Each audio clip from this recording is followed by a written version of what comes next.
Assalamu alaikum wa rahmatullahi wa barakatuh. Today, Allah willing, we're going to finish chapter 4 and then start chapter 5, which is shorter. You see, the chapter 2, 3, and 4 are extremely long because they lay the very foundation of the fluid mechanics. Okay, so subsequent chapters will be, they will not take so much of our time. Okay.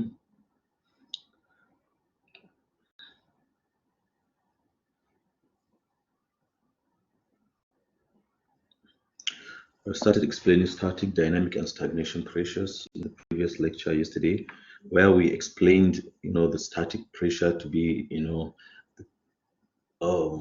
the pressure, the hydrostatic pressure, P, okay, which doesn't depend on the state of motion of the fluid, okay, whether it is static or not, because it depends on only the height. And then we have the dynamic pressure, which is as a result of the kinetic energy, and we have the stagnation pressure, which is the sum of the static and the dynamic pressure, which is the energy when the fluid is instantaneously stopped, okay, when it was brought to a stop. Okay.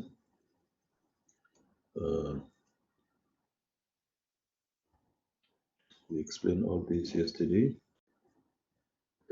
and remember, very important, we explained the difference between this hydrostatic pressure and this hydrostatic pressure.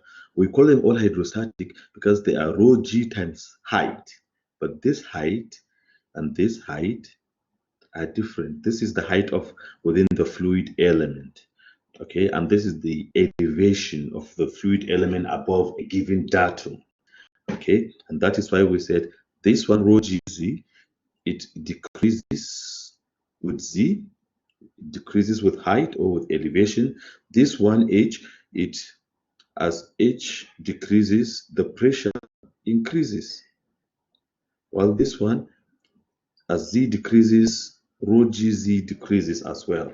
Okay, so this is very important, and that is because of the reference point. Because the reference point for H is usually the top of the fluid element, okay? So it increases down, but this is like 0. While the reference point for Z is usually, let's say, the ground surface. So it increases this way. So when you are coming down, it is decreasing. It is approaching 0, okay? So this explains why rho GZ and rho GH are different, although they are still called hydrostatic pressure, but this is more or less not pressure per se, but energy, the potential energy. Okay, it represents more or less the potential energy. Then we mentioned that the total pressure is constant, and the stagnation pressure is the sum of the static and dynamic pressures. Okay, static and dynamic pressure. Okay, and from this we also derived, this to be delta P, the change in pressure. Okay, delta P, 2 delta P over rho. Okay, 2 delta P divided by rho. Okay,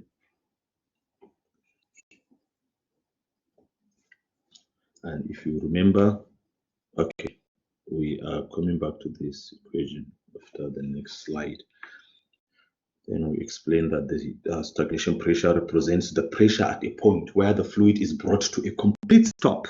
Okay, when it is brought to a complete stop. Okay, because the static pressure is more or less indication of the potential energy, and this is indication of the kinetic energy. So when it is brought to a complete stop, so that is the where we measure the stagnation pressure. Okay, and the stagnation pressure heads are shown in this figure, where head is an equivalent column height of the fluid. All right. Now, this is a piezometer, which simply measures the pressure within the pipeline. Okay. So this height is the pressure head. Okay. If you are taking that with respect to the center point, okay. Okay. So this is the pressure point. Okay. The pressure head. Okay. Which is due to the static pressure. Okay. Which is given by rho GH. okay? Whereas when at this point, at the entrance into the pitot tube, the fluid is brought to a stop, okay? Hence, the static pressure and the dynamic pressure, are all converted to they all form the stagnation pressure, which is measured at this point. And that is why here you can see the height to which the fluid rises is above the height for the static pressure. You can see by a difference, and the difference is given by the velocity head.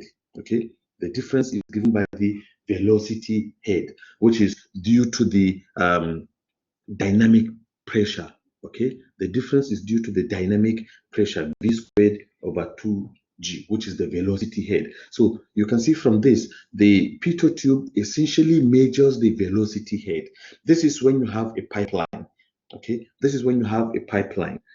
It essentially measures the velocity head. So this is head H. Okay, we can call it simply H. And this difference in pressure, which is given as delta P, which is simply the velocity head, which is our delta P here, can be represented as simply the height of the fluid element above the piezometric head. So we can represent this, if we represent this as this is 2 delta P as rho GH. H here is the difference in height between the piezometric head and the top of the stagnation tube, which is the top of the pitot tube. Okay, so here over rho, you see rho cancels rho, and you have square root of 2GH. Okay, so this is how to find the velocity here. Okay, this is how to find the velocity, the approach velocity. If you can measure h, we simply substitute it here, and that's it. Simple. This will be different for an open channel. This we are going to do in water engineering. Okay, if it were to be open channel, because here is atmospheric pressure that is acting, whose pressure is 0. So even when you insert a piezometer, the level is going to be at the level of the fluid. Okay, it will not rise because the pressure is 0. Okay, and then the pitot tube will rise. Okay, so the difference, instead of stopping here, it is going to start from the surface of the liquid. Okay, our H is going to start from the surface of the liquid. That will measure the velocity head. Okay, if it were to be an open channel. Okay, but like I said, this we will elaborate more in water engineering. Okay, we'll even do practical with the pitot tube. So when static and stagnation pressures are measured at specified location, the fluid velocity at that location is calculated. Okay, when these are measured at specified location, the fluid velocity at that location is calculated from this formula. Okay, and the fluid decelerates nearly from its free stream. As it is approaching this stagnation point, it is decelerating. Okay, and once it is decelerating, the velocity becomes 0 at the stagnation point, and the pressure at the stagnation point is thus the stagnation pressure. So if the fluid is decelerating, the direction of acceleration will be in the opposite direction. Okay, and that is why pressure, according to Euler's law, then the pressure gradient del P is going to be increasing this way. Okay, because acceleration is the other way. You remember the Euler's law, the Euler's equation, which states that minus del P is equal to rho A. Okay, that is the gradient of the pressure is in opposite direction to the acceleration direction. If it is decelerating, then acceleration is in the opposite direction. Okay, and that means that you have increase in pressure here. And the increase in pressure because of the stagnation. Okay, and that leads, which is measured by the pitot tube. Okay, that increase in pressure because of the dynamic pressure. It measures the dynamic pressure. Now, like I mentioned, the application of the Bernoulli equation is the stagnation tube or the pitot tube. It's simply the pitot tube. The stagnation tube is called the total head tube. Total head because it measures both, the static pressure and the dynamic pressure. So that's why it is called total tube, total head tube. Okay, it's an open-ended tube directed upstream in a flow, just like the previous figure. to measure velocity of flowing fluids. Okay, you can measure the velocity here. Okay, by measuring, like, this is for open channel. Okay, this is for open channel, meaning this is the top of the water surface. Okay, so meaning this is the piezometric surface. This is the pressure head. So once you measure L, you just plug in into the formula V equals square root of 2GL in this case, okay, to get your velocity. But of course, there will be need for calibration of the Pitot tube, because when deriving this equation, we made a lot of assumptions, simplifying assumptions. So we need to calibrate the Pitot tube by finding the coefficient of velocity of the Pitot tube. This we will do experimentally in the lab in water engineering, okay, which is going to be offered next time. I'm sure all of you taking fluid mechanics now. If you don't, you will be taking the water engineering next time as well. Okay, and this is the stagnation point. That is when you zoom on this area. This is the stagnation point. The streamlines usually go, but this point is stagnation point. Okay, they have flow velocity of 0. Okay.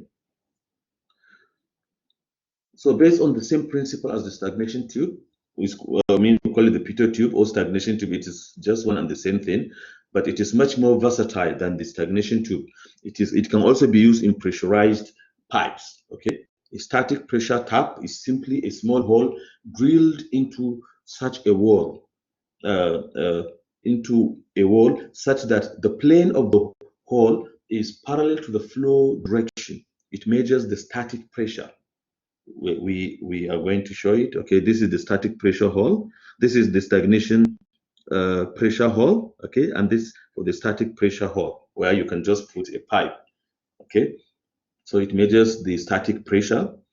Sometimes it is convenient to integrate static pressure holes on a Pitot tube probe. The result is a Pitot static probe. Okay, also called Pitot-Darcy probe, as shown in this. So here it measures two things: the stagnation pressure and the static pressure.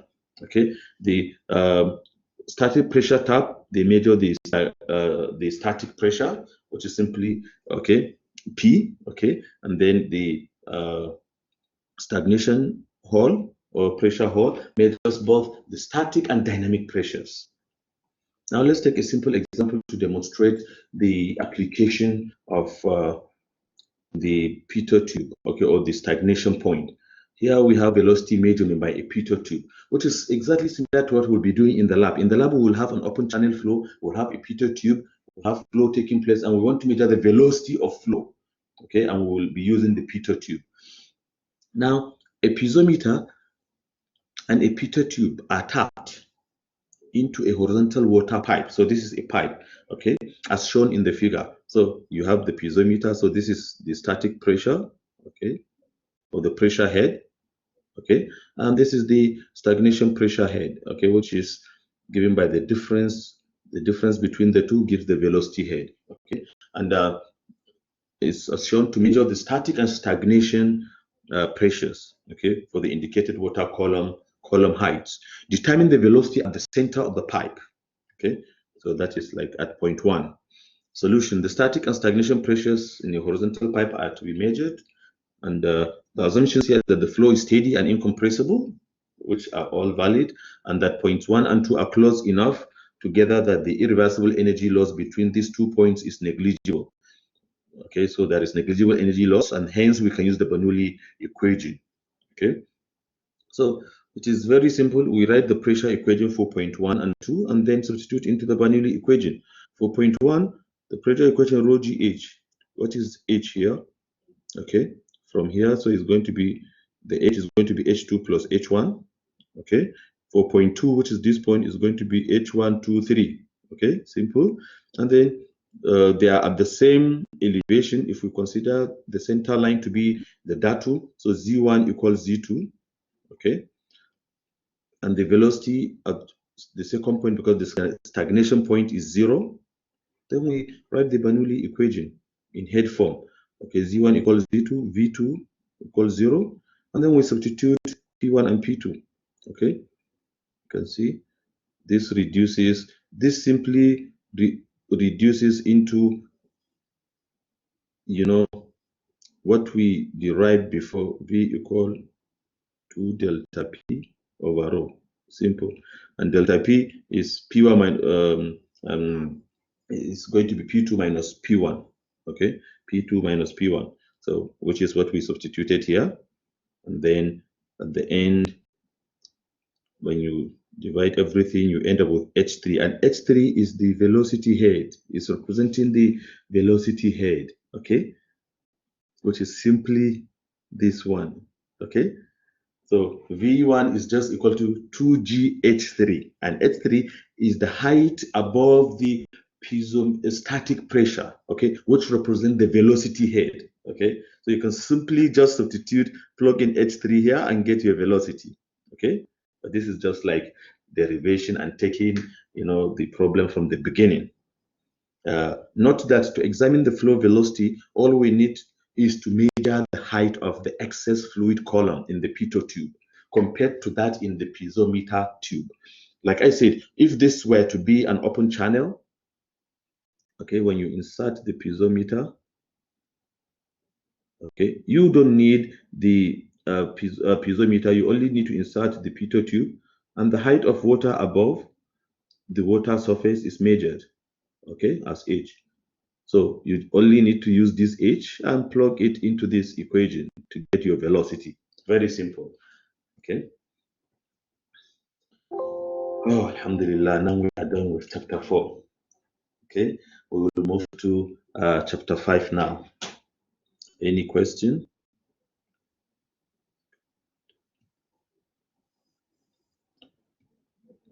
Let me see.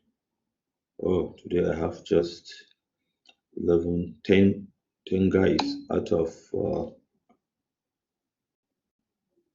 10 guys out of 11, out of 15, and someone left. Sadiq Muhammad Madluh. Okay. All right. If no question, let's move on.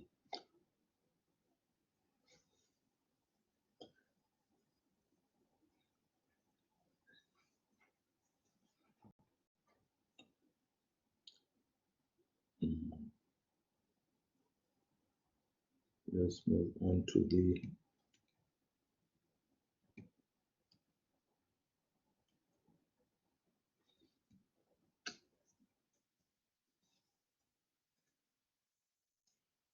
next chapter.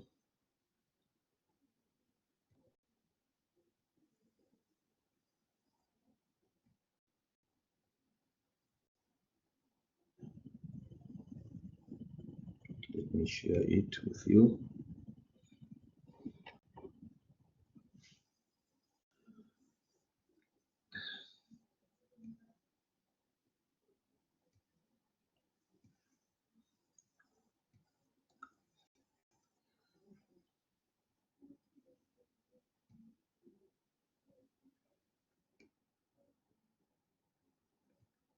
All right.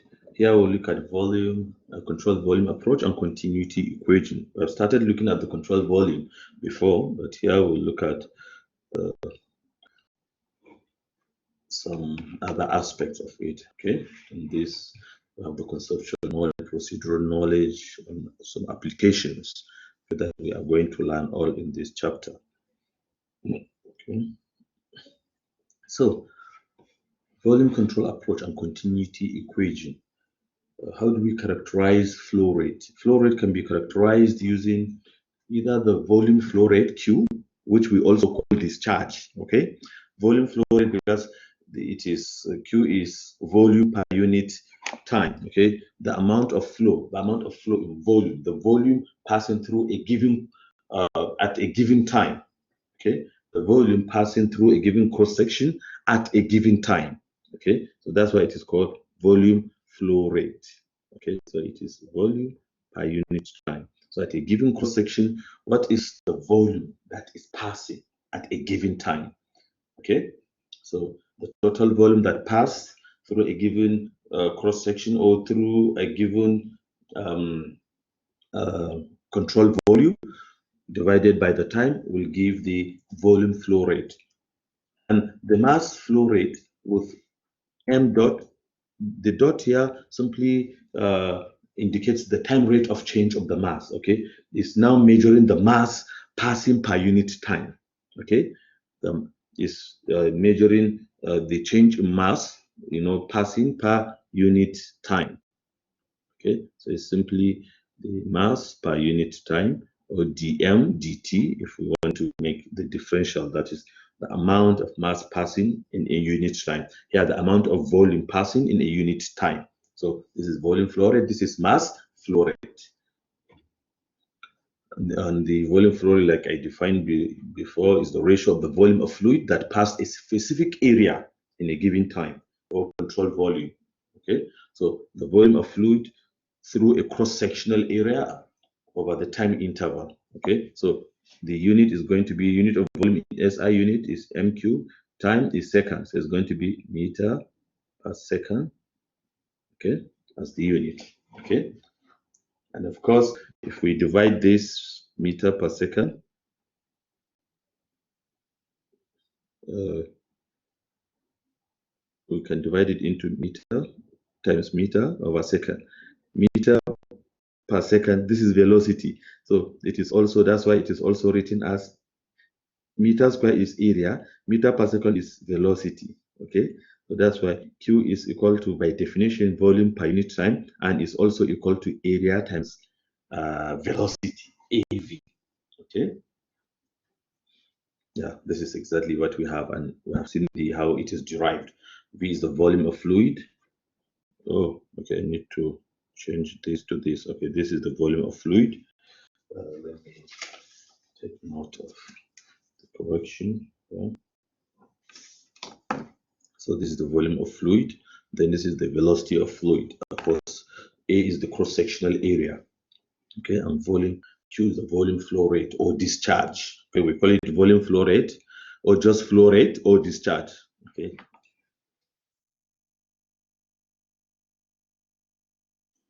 Now, so Q is the limit of delta V over delta T as delta T tends to 0, which can be changed into, the volume can be changed into, the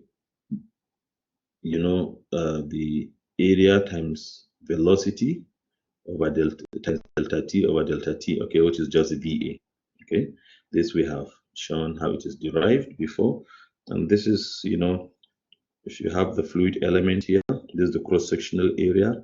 Okay, the flow taking place for the cross section. Okay, you take section AA, so you have with uniform velocity distribution. So here we are assuming the velocity to be uniform. Okay, meaning we have a uniform flow, or at least we can use the average velocity.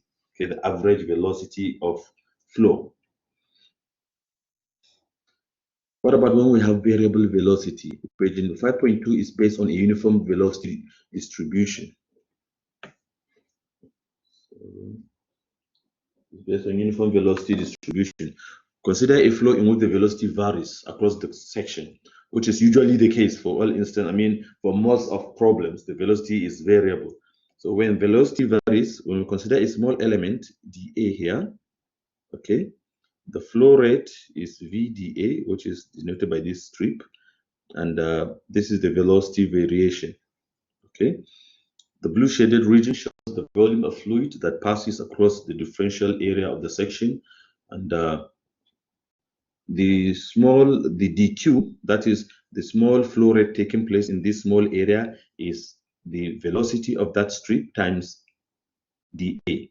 Okay, and to obtain a total flow rate, we need to add up. We need to add up the volume flow rate through each differential element, and by adding up, we use integration. Integration is simply summation, and then apply the definition of integral. Okay, and this means that velocity integrated over section area gives discharge. Okay, and we sum the velocity of all the small areas, or we use the integral over the area of V dA to get the total discharge. And to develop another useful result, we can divide the equation by area. Okay, and if we divide by area, we will have equation 5.4, which provides for the velocity. If we divide this over area now, over the total area, So we are now like getting rid of the area and we'll be left with the average velocity. So this is V bar, which is the average velocity, which is 1 over total area into the integral of V dA. Okay, so this gives the average velocity integrated over the section. So this is that. It's called area average velocity because we are integrating over the area. Okay, average area velocity. We can have time averaged. Okay, time average velocity, but this is area averaged velocity. Okay, area weighted average velocity. Now, these are some values of mean velocity. That's the average velocity. Mean implies average. Okay, fully developed laminar flow in a round pipe. Okay, the average over the maximum velocity is 0.5. Meaning, let's say you have the velocity profile to be this, and this is now the average velocity. You can see here, you can see this is the maximum velocity, Vmax. But the average may be somewhere here, midpoint, okay? Viva. So when you take the ratio of the average velocity to the maximum, it gives you half, okay? Meaning the maximum velocity is twice the average velocity, okay? So this is the value of the maximum velocity, and note that Vmax is the value of the velocity at the center of the pipe, because the maximum velocity occurs at the center of the pipe, while for open channel flow, the maximum velocity occurs on the surface, okay? This is for pipe flow. For open channel flow, the velocity profile is something like this, okay? Okay, where the maximum velocity is on the top surface, okay, and the minimum velocity, which is 0 at the boundary, okay? And for fully developed laminar flow in a rectangular channel, okay, in a rectangular channel, you have V over V max to be 2 over 3. And for fully developed turbulent flow, you have V over V max to be 0.79. Because for turbulent flow, if you have, the velocity profile is mostly, plug, like a plug, and then you have this, okay? So the average velocity is very close to the maximum one, okay? So that's why V over V max is higher, the ratio is closer to 1, almost 0.8. Okay, because for turbulent flow, the distribution of the velocity across a given section is not so pronounced, okay, because of the turbulence. Okay, there is so much mixing. So as such, the fluid particles velocity becomes more or less similar. Okay.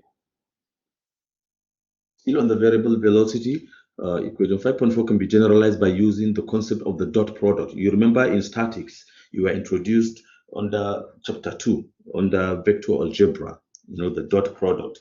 Dot product is useful when the velocity vector is aligned at an angle with respect to the section area. Okay, if you have a surface here, a cross-sectional area, where you have a differential area dA, so you have the flow velocity normal to the surface, which is V, and the normal velocity component, and you have velocity at an angle V, okay? The normal velocity component will result in the maximum discharge, that is the one that is perpendicular to the flow direction, while it will reduce when theta is 0, you have Vn. When theta increases up to 90, you have the minimum velocity at 90 degrees. And then when theta, and that's an outflow. When theta increases to 180, you have maximum inflow, because that will be not an outflow, but the direction will change into an inflow when theta increases to 180 degrees. Okay, which is, so you'll have maximum inflow. So here, Vn, you have maximum outflow when theta is 0. So we consider the normal velocity component here. Okay, and using the dot product to resolve this velocity along the normal component, we simply use the cos. So Vn is simply V cos theta. Okay, simply V cos theta. Okay, so the only component of velocity that contributes to the flow through the differential element area dA is the component normal to the area, which is Vn.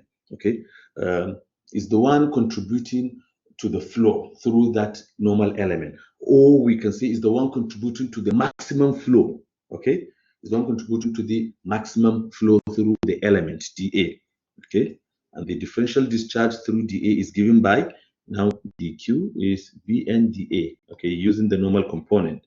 So now, how do we get the normal component? We now use the dot product. Okay, Vn here is V cos theta times dA. If we consider dA to be a vector that is directed normal, across from the surface, so this Vn dA, which is the magnitude of the velocity cos theta times dA, is just simply V dot dA, is the dot product. Okay, if you consider the area to be a vector, although area is really not a vector, but we are aligning it to the normal velocity component. Okay, so the flow rate now is going to be integral over the area of V dot A, okay, where V is the velocity at an angle theta, okay. So Q, if the velocity is constant over the surface, over the area, and the area is a planar surface, then the discharge is simply V dot A, okay, which if in addition the velocity and area vectors are aligned, okay, if the velocity and area vectors are all aligned, so we will have it as VA, okay, we will have it as VA, because if they are aligned, cos 0 is 1, okay. If they are aligned, it means theta equals 0, and cos 0 is 1. So we'll just multiply the magnitudes, dA, and the magnitude of the velocity. So we have Q equal VA, which gives us the original equation developed for discharge. Now, talking about the mass flow rate, M, okay, it is defined as the ratio of mass fluid that passed or crossed a specific area in a given time. The mass of fluid through a cross-sectional area, so dm delta M over delta T. Okay, and in the same thing here, we simply, for the mass flow rate, you see, it's simply, delta M over delta T. And if you look at it, mass is simply density times volume, isn't it? So this gives us Q, okay? So the mass flow rate is simply rho Q, okay? Mass flow rate is rho Q, and Q is AV. So the mass flow rate is rho AV, okay? So still using the generalized form of the mass flow equation, for the discharge, we have V dot dA. For the mass flow rate, we will have rho, okay? Simple, okay? We will have rho, we'll just introduce rho here, okay, for the discharge, because for the mass flow rate is simply rho Q, okay, so it is going to be, we'll just introduce rho here, okay, and this becomes the mass flow rate, okay.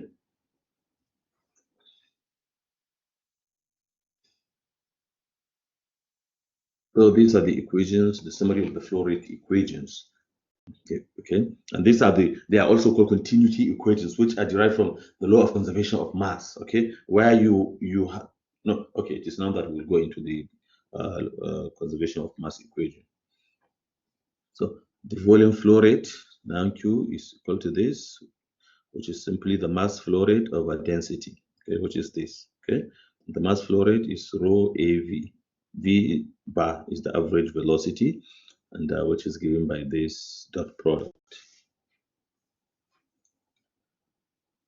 And the differential areas for determining flow rate, when you have channel here, when you take a cross-sectional small area, dy, and dA is going to be the width, okay, times dy. Okay, so w dy. When it is circular, okay, when you take the cross-section, this is the radius. So the area here, the shaded area, is going to be the area of the section, which is the circumference 2 pi r times dr. Okay, so this is r and this is dr. So it's going to be this times dr. That will give us the area. We will apply all this in an example to follow now.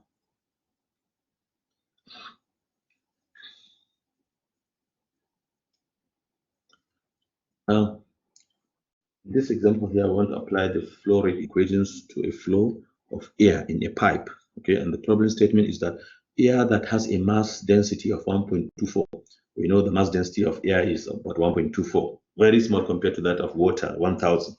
Okay, 1.24 kilogram per meter cubed, flows in a pipe with a diameter of 30 centimeter at a mass flow rate of 3 kilogram per second.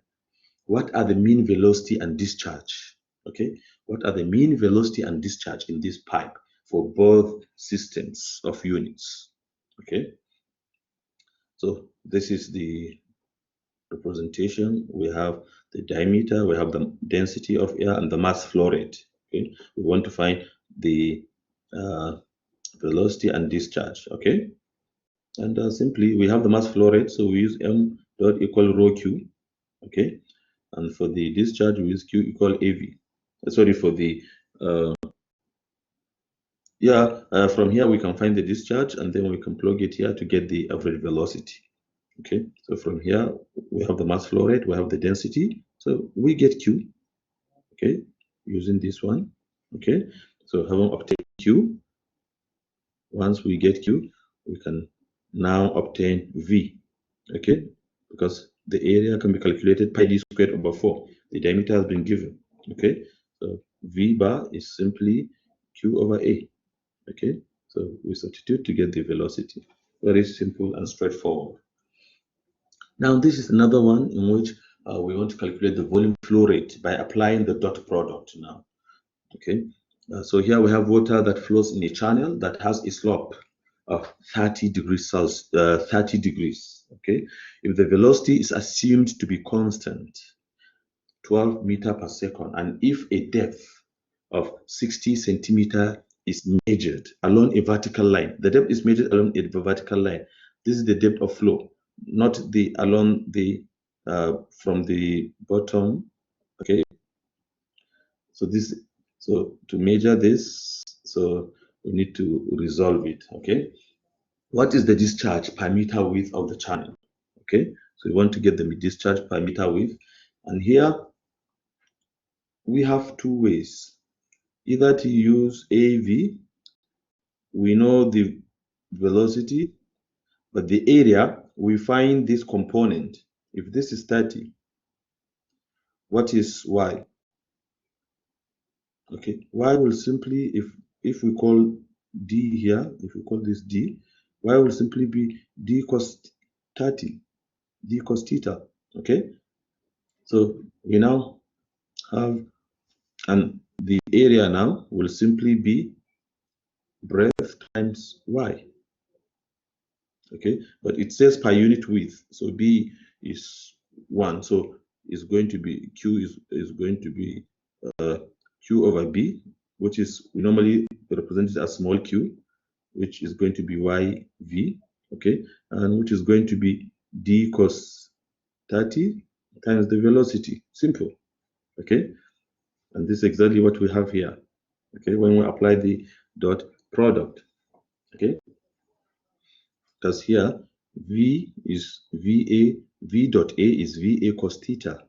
Okay, we are resolving. This is the velocity v, and this is the area. Okay, the angle between the area and the velocity component.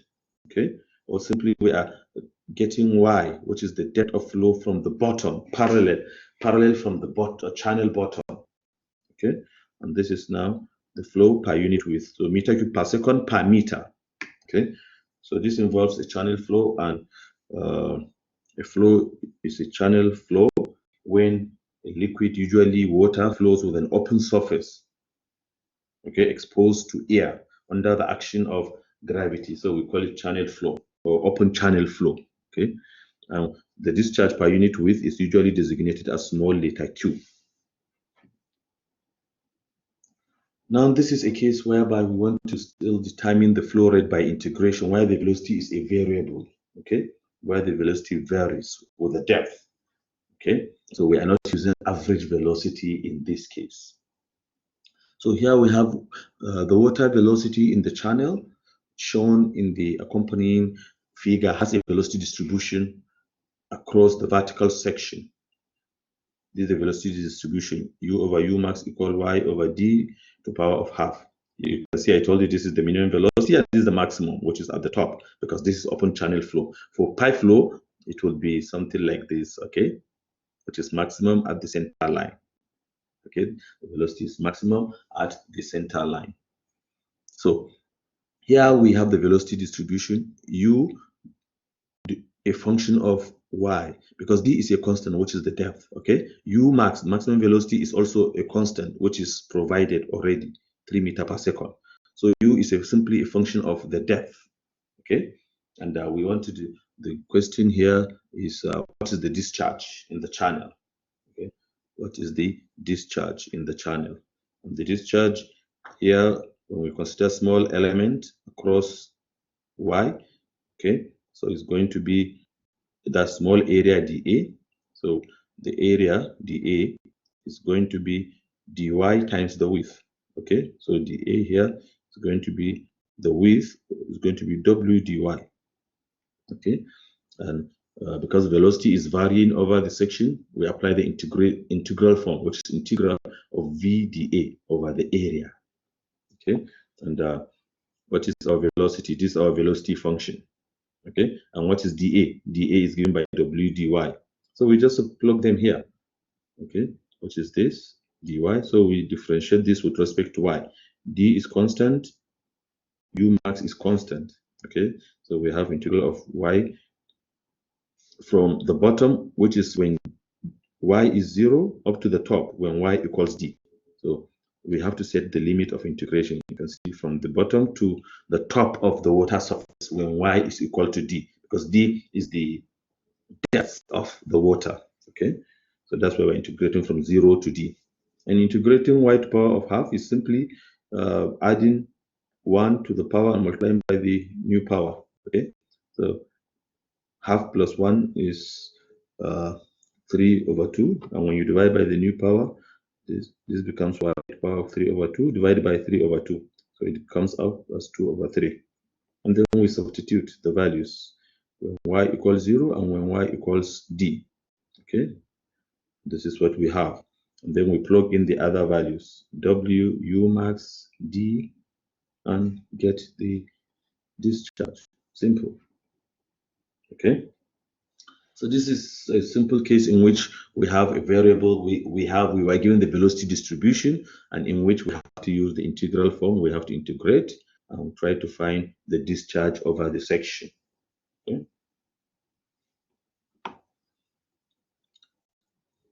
Any question before we move into the next? So now we'll look at the control volume approach. Okay, and we talked about control volume before. Okay, we define it. We define what a system is. System is a continuous mass of fluid that always contains the same matter. Okay, continuous mass of fluid that always contains the same matter. And we have control volume. Okay, which is control volume is volume located in space and through which matter can pass. Okay, we have inflow and outflow. So we call it control volume or open system. It's an open system, which is different from closed system. In closed system, you don't have the movement of matter. Okay, only heat can pass through it or extracted from the system, but matter doesn't pass in or out. Okay, but control volume is an example of an open system in which you have matter. You have like matter can pass into and out of it. Closed system and the control system, which is what I just finished explaining. That in closed system, which we call control mass. Okay, closed system is also called control mass. Okay, and because mass doesn't enter or leave, and you have open system, also known as control volume, where mass can enter and leave. Okay. Closed system is a fixed collection of matter that the engineer selects for analysis. Mass cannot cross the boundary of a closed system. The boundary of a closed system can move and deform. An open system or control volume is a selected region in space. It actually encloses a device that involves mass flow. Okay, and both mass and energy can cross the boundary. That is the control surface of a control volume. And most control volumes have fixed boundaries. Okay, of course, you can have boundaries that is movable, that's deforming boundary, but most of them have fixed boundaries. And any arbitrary region in space can be selected as a control volume. Most engineering problems involve mass flow in and out of an open system and therefore are modeled as control volumes. So most engineering problems involve the use of control volumes. Okay, most engineering problems. So a closed system, we call it control mass with a moving boundary. You can see here, it is closed. You have gas, the volume occupied by the gas, 1 meter cube, the mass of the gas, 2 kg. Okay. When you hit it, the boundary moves up. Okay. So the volume changes, but the mass remains the same because it is control mass. It is a closed system. Okay. Whereas if you don't have this, the mass will move, will flow out. Okay. But heat can be transferred. You can see this is heat. Okay. So heat can be transferred within a closed system. Control volume approach. Here we want to find out how much mass per volume or flow rate is passing through a system. Okay, how much mass or volume is passing through a system, and is there any accumulation of fluid, and how much is this accumulation? Okay, so here is taking us to the conservation of mass principle. Okay? Now, when engineers select a system, they choose either the control volume approach or the closed system approach. Then they select the specific type of system from a choice of 6 possibilities. First of all, we have the system. Whatever the engineer selects for study is called the system. And then it can be control volume or closed system or control mass. Okay. For the closed system approach, we use the Lagrangian approach. Okay, because there we can trace like the property of individual particles. Okay, and for the control volume approach, we use the Eulerian. Okay, because there we are like we have like a region in space in which we can define a field. Okay, the value at a given section in which all fluid particles passing through those sections are going to possess those properties of the field that we specify. Okay, so the control volume approach is using the Eulerian approach, and the closed system approach is applying in most cases the Lagrangian approach. You remember we explained deeply the differences. What is Lagrangian approach, description of flow? What is the Eulerian description of flow? Okay, and for the control volume, it can be fixed or deforming. Fixed volume constant with time, and deforming meaning the volume is changing with time. Okay, and for the closed system, you can look at particle or system of particles. Particles, small quantity of matter or collection of many particles, because we are applying the Lagrangian approach in which we are looking at specific particles and like tracking them. Okay, and again, it can be rigid body or isolated system. For rigid body, many particles with fixed distance between. Okay, and for isolated system, no work or heat transfer at boundaries. Okay, this is called isolated system. But like we mentioned, for most engineering applications, we use the control volume. Okay, but it doesn't mean that we don't use the closed system at all. But for most problems, we use the control volume approach. And this is the comparison of the control volume and the closed system approaches. Okay, the basic idea here is, you analyze a body or a fixed collection of matter in the closed system. And for control volume, you analyze a spatial region, that's a region in space. And control volume applies the Eulerian approach, and the closed system applies the Lagrangian approach. And for mass crossing the boundaries, mass cannot cross the boundary for control system or control mass. For control volume, mass is allowed to cross the boundaries.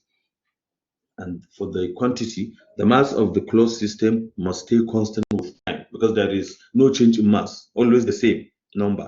While for the control volume, the mass of the materials in the control volume may stay constant or change with time. And for the mass identity, always contains the same matter, and for the control volume, can contain the same matter at all times, or the identity of the matter can vary with time because we have inflow and outflow. And for the application, for the control system approach for the mass control mass, it's mostly applicable to solid mechanics, fluid mechanics, thermodynamics, and other thermal sciences. For the control volume approach, also fluid mechanics, thermodynamics, and other thermal sciences. Now, on the control volume approach, you have a control here. This is the control volume. This is the system that we are studying, which is passing through the control volume. Okay. Here we have our control volume, which we select to be the size of the pipe in order to calculate the flow rate or flow accumulation. Clear boundaries for control volume should be defined. These dotted lines are the dashed lines are control volume. So you have water inflow and outflow. This is D1, this is D2. So we have to set clear boundaries to examine flow accumulation. Okay.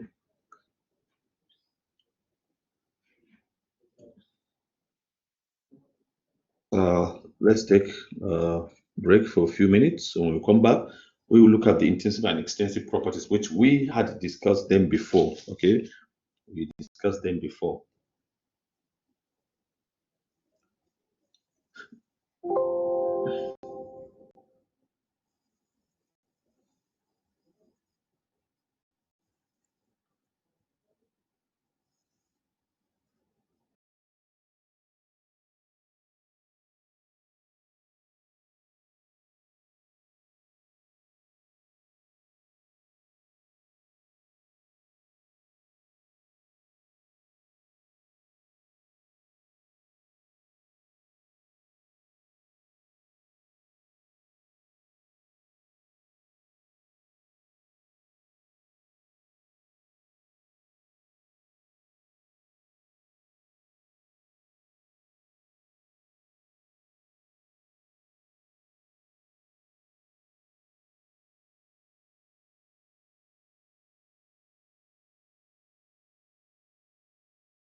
Welcome back.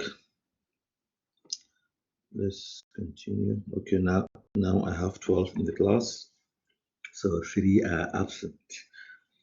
So,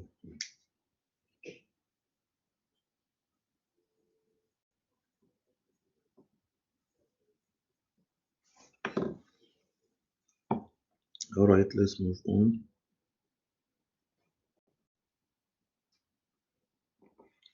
So we define intensive and extensive properties, and we define intensive property as the property that is not dependent on mass, okay? And the extensive property is the one that depends on mass, okay? And the relationship between the two is that intensive property is equal to the extensive property divided by the mass. And we give examples, and how can we use these properties to develop an equation describing the mass flow rate and accumulation of mass flow rate? Okay, here you have four systems. You have the control volume selected, shown by the dashed um, regions. Here you have the control surface through which you have inflow or outflow. You have like a pipe whose cross-sectional area is reducing, and you indicate the areas and the velocities. Okay, and this you can select your control volume. Okay, and the control surface, which is indicated by the dashed lines. Okay, and then you can analyze the flow rate, inflow and outflow, and the accumulation. Water entering a tank through the top and exiting through the bottom. So depending on the inflow and outflow rate, there may be accumulation, okay, which can be positive or negative. And this is an example of a closed system in which you have a piston moving up, downward, okay. So this is the system boundary, which is changing, and this is a closed system here inside the cylinder because the mass inside remains fixed. The mass doesn't change. The volume changes, but the mass doesn't change. And we explain how to differentiate between intensive and extensive properties. Okay, whenever you can divide it into two, when you have the mass the property, you divide it into two and it is equally. If volume now, this is V over 2, V over 2. So volume is an intensive property, that depends on the mass. Okay, but when you have pressure, temperature, all these don't depend on the mass of the system. Okay, and here you have the flow that is coming in and going to control volume. Okay, at time t plus delta t, you have delta b out, and here you have delta b in. Now, still on the control volume approach, uh, what we are doing is simply from the definition of mass, okay, or density. Density is mass over volume, okay. Hence, mass is simply density times volume. Okay, the mass is simply the density times volume. Okay, so what about when you have a change in mass? Okay, if you want to find the uh, mass flow rate of a given volume, okay, so d dt dt here, okay, of a small volume. Okay, so here you have dm by dt is equal to d dt of rho v. Okay, which gives the time rate of the change of mass. Okay, that's change in mass per unit time. Okay, and this change in mass per unit time is simply inflow minus outflow. Okay, the inflow minus the outflow. Okay, the inflow minus the outflow. And if you want to add it up, that is from m equal rho dm. The small change in mass is equal rho times small change in v. So to find the total mass, you need to integrate. Okay, find the total mass. So the mass here is now given by the integral of rho dv. Okay, and define the rate of change of the mass with time, which is m dot is now d dt of the integral of rho dv, which is exactly what we have here, which gives the rate of change of the mass within the controlled volume, okay, which is equal to the minus integral of rho v dA within the controlled surface. Okay, so remember we already derived this before using the continuity equation, using the dot product. Okay, so this simply gives the change in mass. This is just the mdt, which is m dot. Okay, the change in the mass within the controlled volume, which is given by the difference in the inflow rate, mass flow rate, okay, within the controlled surface, minus the mass outflow rate, okay, rate at which mass enters minus rate at which mass leaves the control volume. So inflow minus outflow. So accumulation, simply in simple terms, what we are saying is that the accumulation of mass within the control volume is given by the difference between inflow and outflow. Simple. The difference between inflow and outflow. In simple, you have 10 kg as inflow, and then you have 8 kg as outflow. So what is the accumulation? The difference between them, 2 kg. Simple. This is in form of mass. If it's in form of rate, kilogram per mass, in form of rate, okay, that is it. So very simple. Accumulation is equal to inflow minus outflow. Okay. Of course, this accumulation can be positive or negative. If it is positive, it means that the inflow is greater than the outflow. Okay. It will be negative is the outflow is greater than the inflow. Okay. If the outflow is greater than the inflow, it will be negative, the accumulation. So this is very important. We'll take some examples to demonstrate the application. So this is generally the statement of the principle of the conservation of mass principle. Okay, this is the statement of the conservation of mass principle. Okay, that mass is neither created nor destroyed. Okay, that the total mass remains the same. The rate of change of mass within the control volume is given by the difference between the inflow and outflow. Simple. Okay, this is the statement of the conservation of mass principle. Now, we want to apply the continuity equation to a tank with an inflow and an outflow. Okay. Here, let's read the problem statement and then analyze what the question is asking us to find. A stream of water flows into an open tank. You can see the open tank here, and the speed of the incoming water is V equals 7 meters per second, which is already provided. Okay, and the section area is 0.025 square. So the area of this, the section area is this. Okay, and again, you see, if the inflow, if there is no change in mass, what happens? It means the inflow is equal to the outflow. Okay, if there is no accumulation, okay, if there is no accumulation, it means the inflow must be equal to the outflow. So in that case, if you have 20 kg coming in, you must have 20 kg going out. Okay, if accumulation is 0. Okay, and that is when you have because the flow rate, the mass flow rate is rho q. Okay, so it means rho I qi is equal to rho o inflow is equal to the outflow. Okay, the density is the same, so q, the flow rate of the inflow, is equal to the flow rate of the outflow, and flow rate is what? Av. So a1 v1 is constant now. Okay, it's equal to a2 v2. Okay, this is the famous equation of the continuity equation.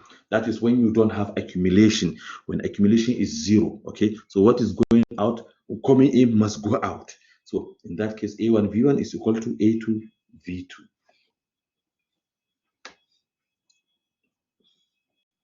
So we're still reading this question. We have a stream of water which flows into an open tank, and the speed of the incoming water is V equals 7 meters per second, and the section area is this. Water also flows out of the tank at a rate 0.025 0.03 meter per second. So the flow rate is given. And then water density is 1000. This we know. We want to find what is the rate at which water is being stored or removed from the tank. That is the accumulation. It will be stored if it is accumulating. It will be removed if it's negative. It will be stored if accumulation is positive. It will be removed if accumulation is negative. Okay, that is if the inflow rate is greater than the outflow rate, then water level will be rising. If the outflow rate is greater than the inflow rate, water level will be dropping. Simple. Okay. So here we select our control volume, which is indicated by this dash surface, which is fixed. The water flows into the tank at the top and out at the bottom. Okay. So we have A1, V1, we have Q2. Okay. So we can find the inflow rate and the outflow rate and the accumulation. Simple. Okay. So here we are bringing all the terms to the other side. That's why it is equal to 0. So the rate of change of mass within the control volume, we are just bringing this term here, this to this side, and this to that side also. So that's why we are having 0 here. Okay, it is the same equation. So inflow minus outflow. Outflow here, then minus inflow. So we now need to evaluate the outflow rate, which is rho Q2, and the inflow rate, which is rho Q1. Q1 is A1, V1. Okay. So here we just substitute the values. Okay. And once we substitute the values, we have A1, V1 rho, we have rho Q2, and when we subtract, you see it is positive. If it is positive, then it means it is accumulating. Okay. Water is being stored in that case. Okay. Because it means this is the rate of the storage, the accumulation. If it is positive, it means you can even see that the inflow, this is the inflow, is greater than the outflow. Okay, so water will be accumulating. If it is the other way around, that is the inflow is less than the outflow, then we will have this to be minus because it means the level will be dropping. Okay, so because the accumulation is positive, the quantity of mass within the control volume is increasing with time, which is what I have just finished explaining. And the rising level of water in the tank causes air to flow out of the control volume because air has a density that is about 1/1000 of the density of water. This effect is negligible because the water accumulating will be replacing the air.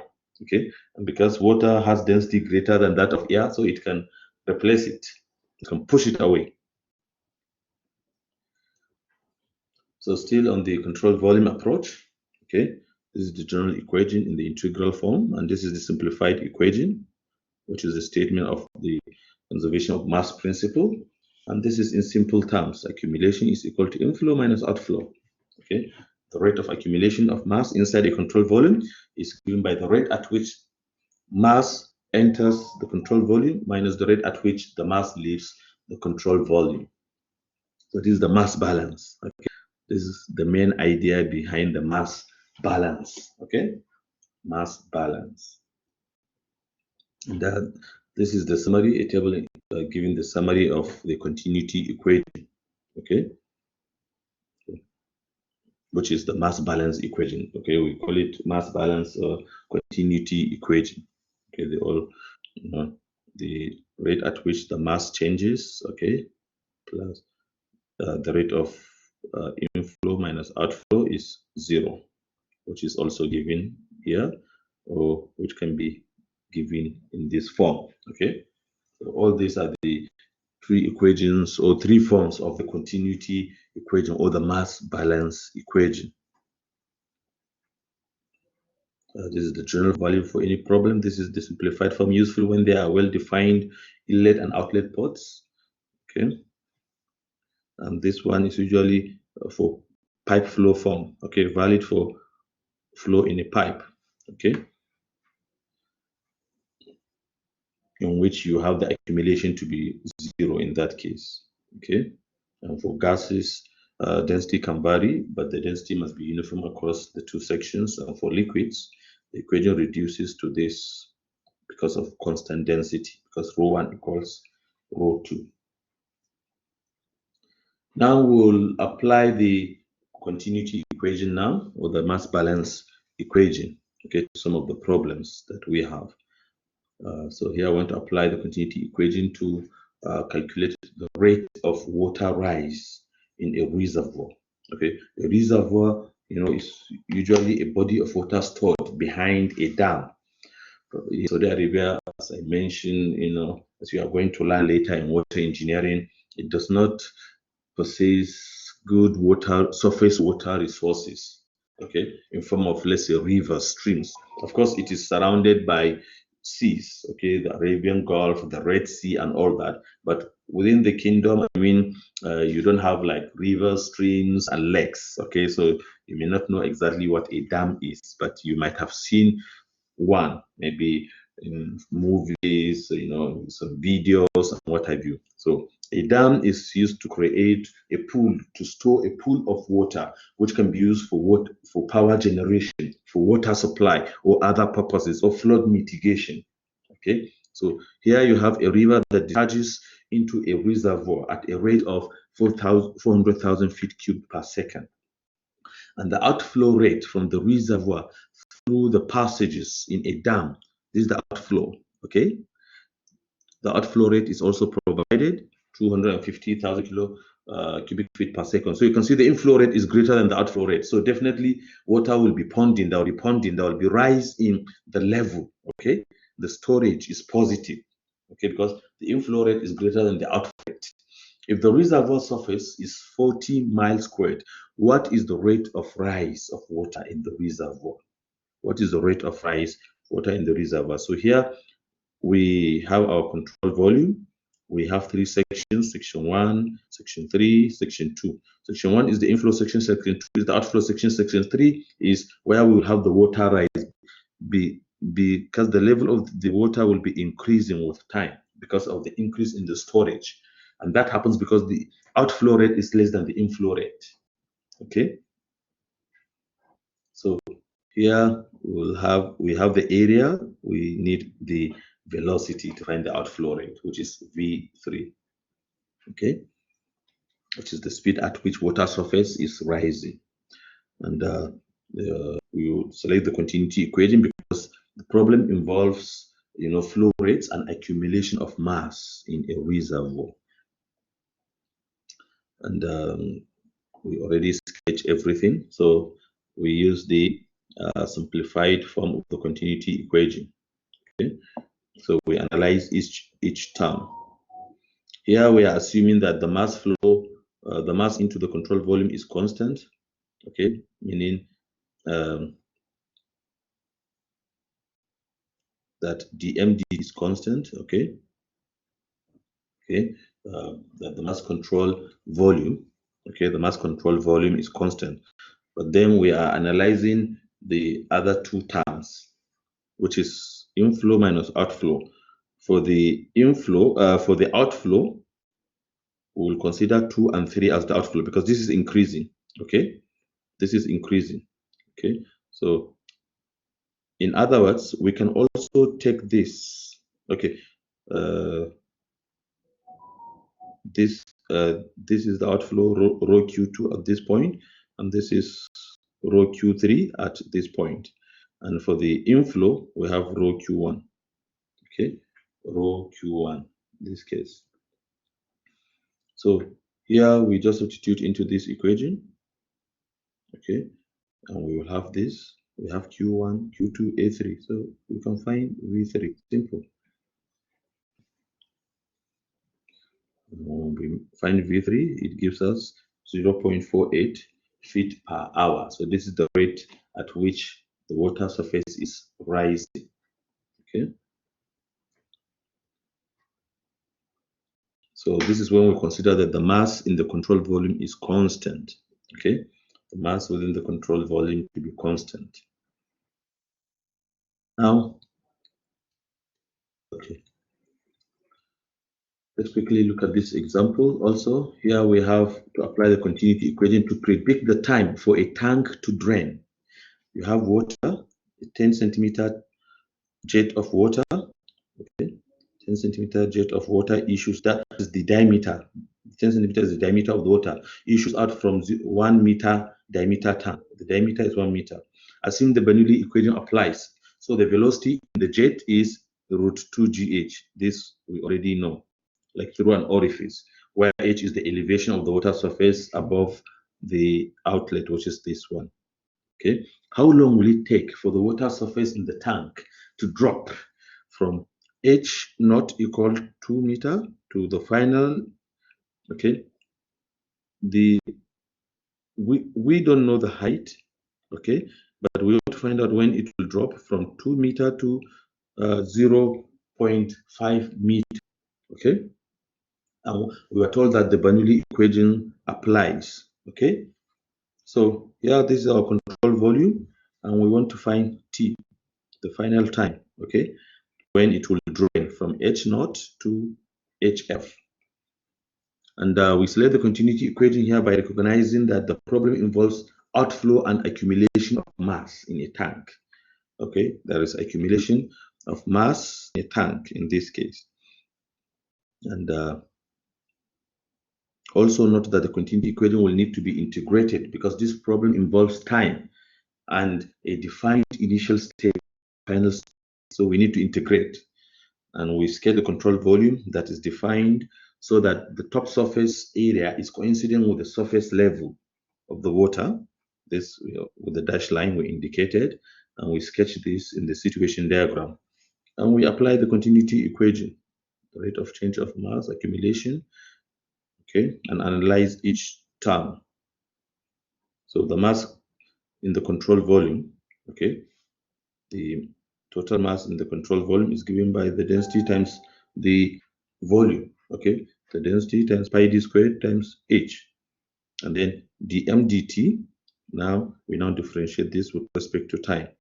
So here d is constant, rho is constant, pi for the only thing variable is h. So we have dh dt, okay, which we will try to integrate between h equal to and h equal between h equal 0.5 and h equal 2.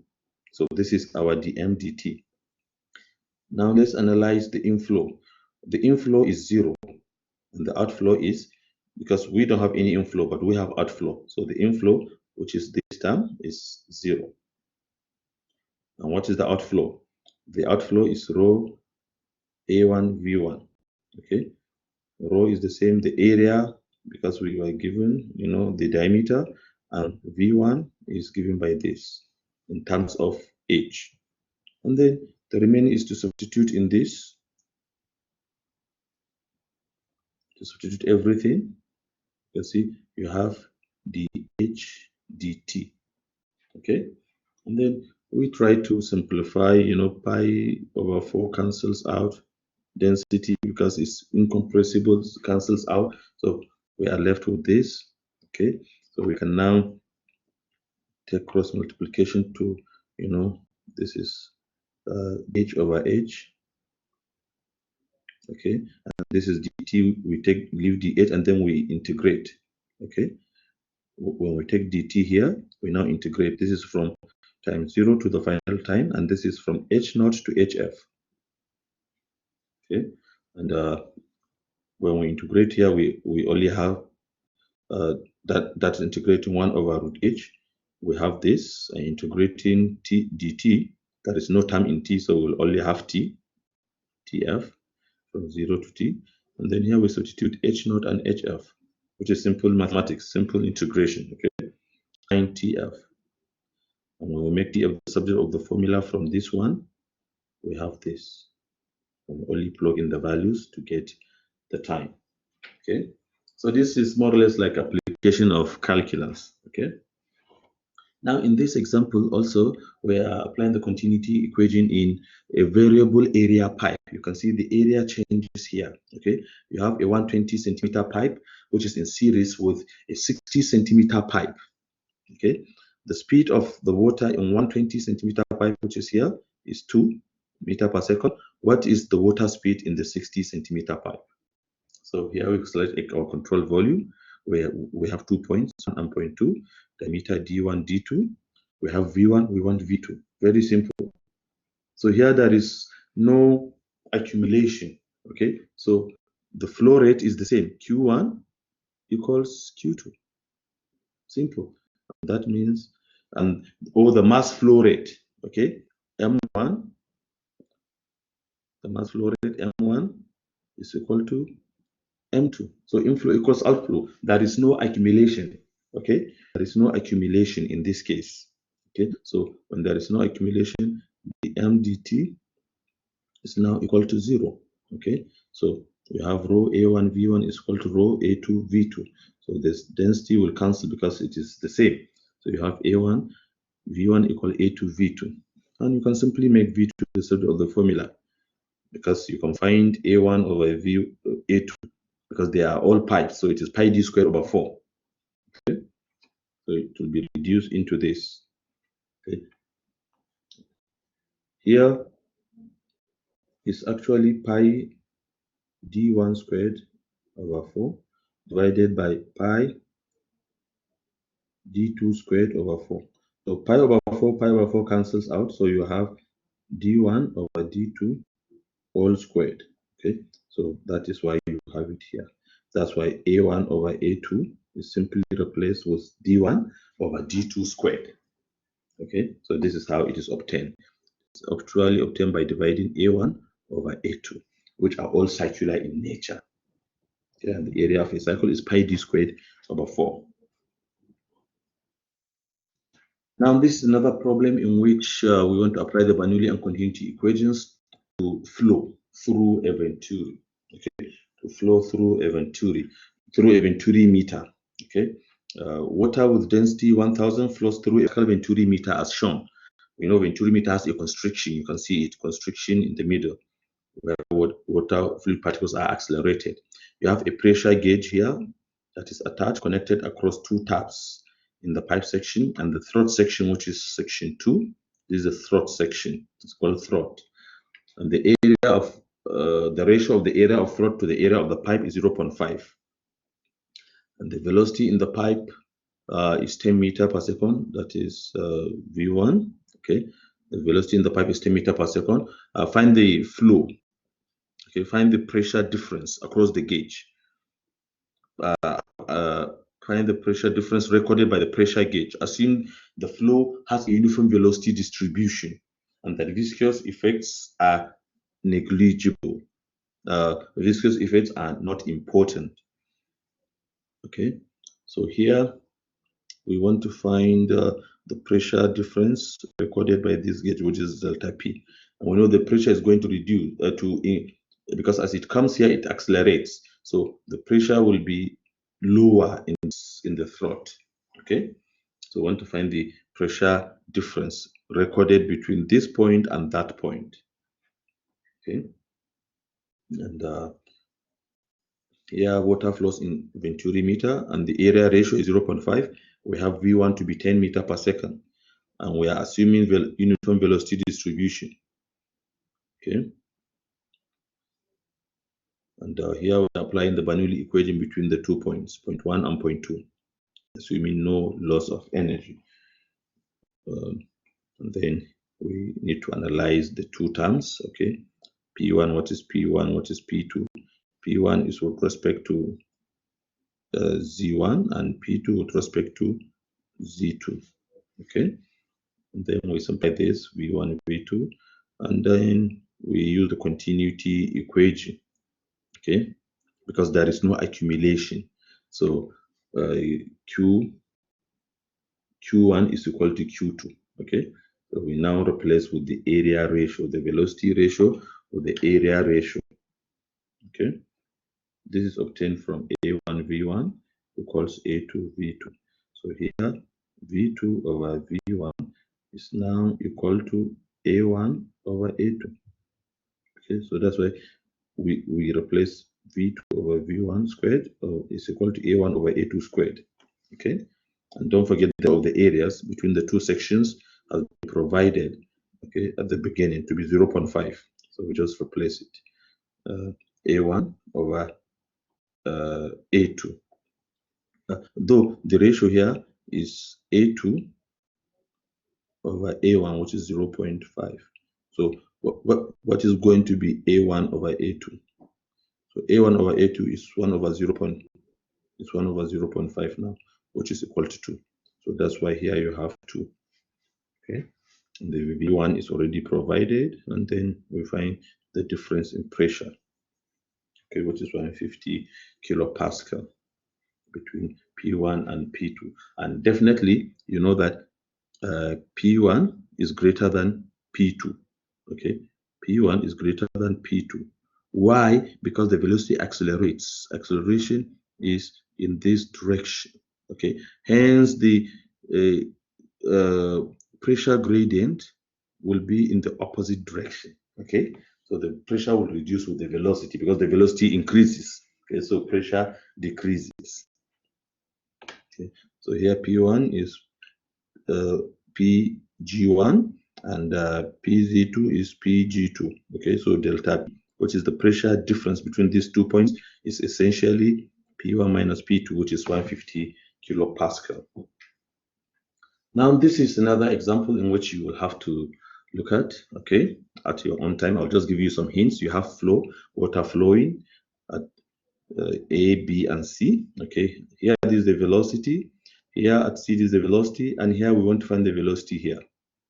Of course, there is no accumulation here, so it's simply, we can say the flow at A is equal to the flow rate or the mass flow rate at B plus C.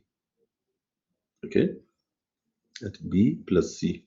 Okay, so here you have AA, VA to be equal to AB, VB to be plus AC,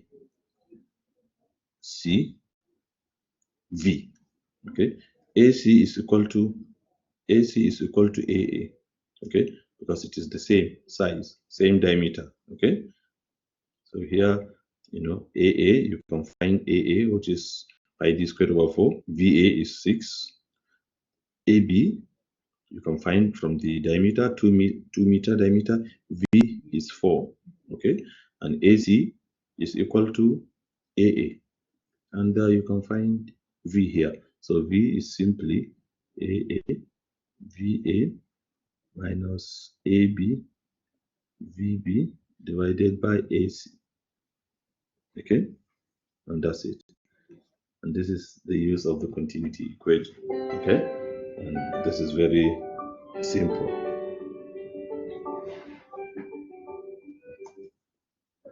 Hello? I'm in the class now. So once I'm done. All right. So these are the tips on how to go about this problem. You can see we are done with chapter 5 now, you know, in just less than one lecture, okay? And the same thing was chapter 6, okay? So now it's going to be a smooth flow. Any question?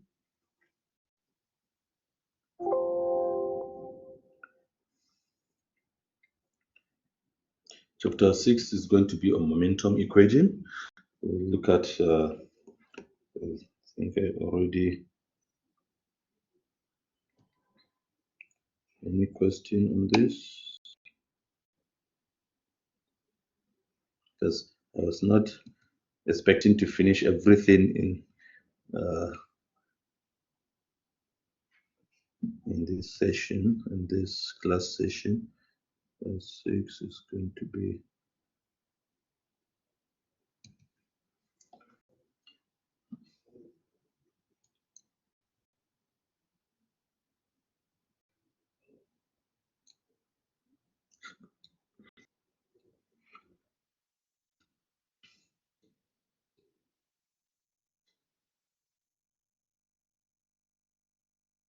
okay.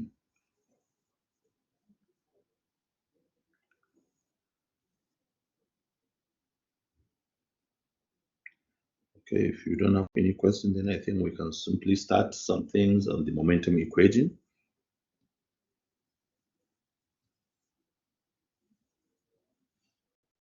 Still have some few minutes to finish.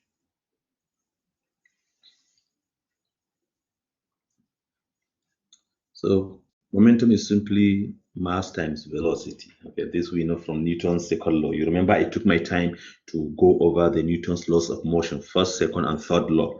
And like I told you, all the time you need to be able to explain, to comprehend, and if asked to explain, you should be able to explain these laws as clear as possible.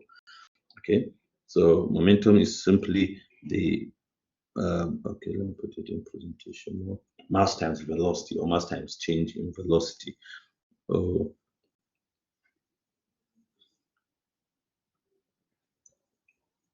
okay.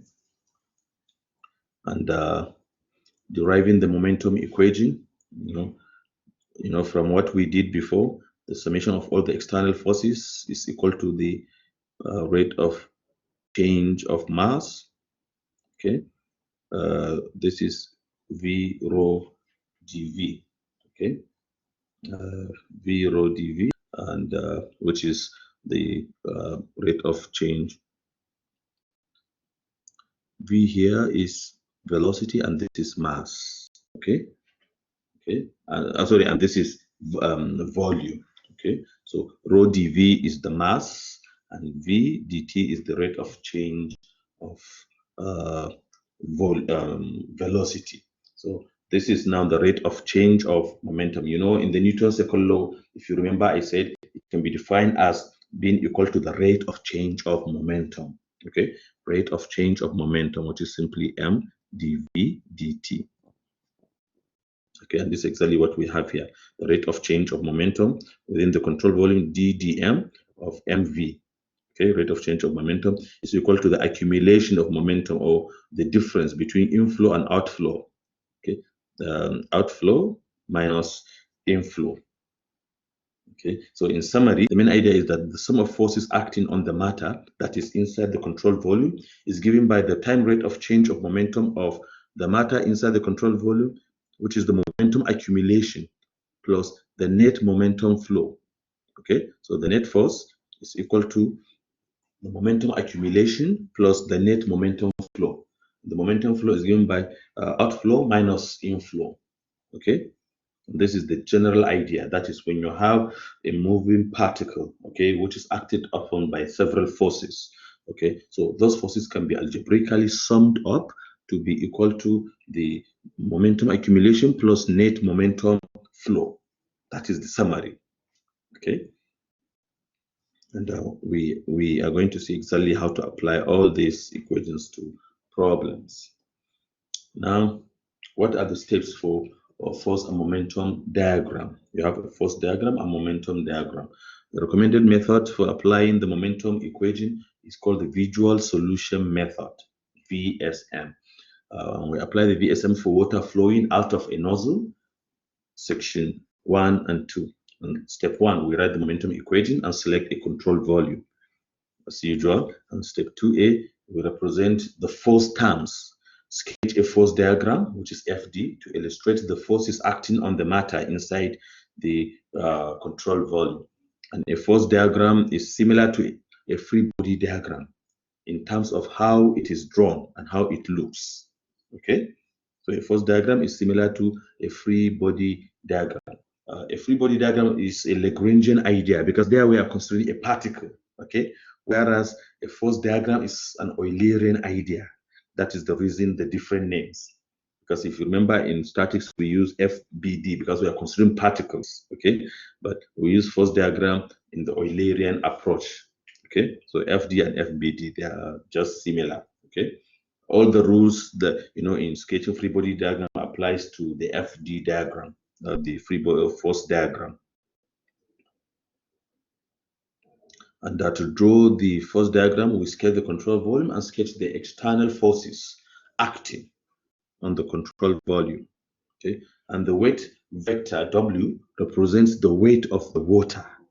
Okay, plus the weight of the nozzle material. All these steps will be, implemented in an example, so that it will become clearer. Okay, like now, here in this case, you have a flange. Okay, water going in. You have the weight. Okay, this is pressure force acting in this phase. Okay, and this is the force diagram. Okay, this is the pressure force, which you have another one here, and then you have the momentum diagram. Okay, which is this is the inflow and this is the outflow. Okay, and the forces acting will sum up to the force here.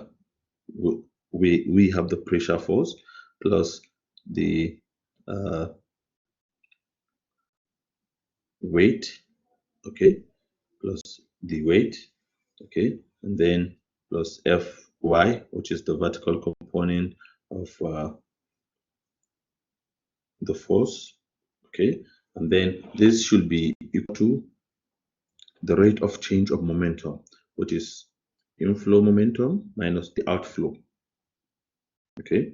Though in the momentum we use the outflow minus the inflow, okay. So this is the outflow, okay, momentum minus the inflow.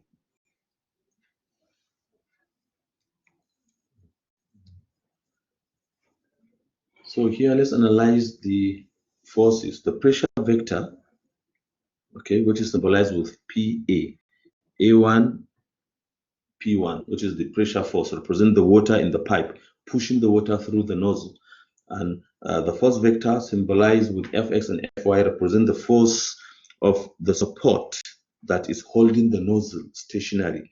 There is a support here, which is because of the flange, okay? So that's why you have F here, Fy, okay? Because of this flange, okay? So it has reaction. Remember, finding reaction in horizontal and vertical direction in statics. The force of the support that is holding the nozzle stationary. Okay? And this diagram shows shows the momentum terms from the right side of the momentum equation. Momentum outflow. So inflow, rate of change of momentum, inflow and outflow. Okay. And the momentum accumulation term is 0 because the total momentum inside the control volume is constant with time. And using the diagrams, we can write the reduced equations. Okay. Here we have like a classification scheme for problems that are solvable by application of the momentum equation. Okay. These problems, we can have stationary control volumes or moving control volumes. For stationary control volumes, you have jets and vanes, nozzles and pipe bends, like the one we have shown, and variable velocity. For moving control volumes, you can have constant velocity and accelerating. Okay. My time is up. So the next class will be from here. Any question?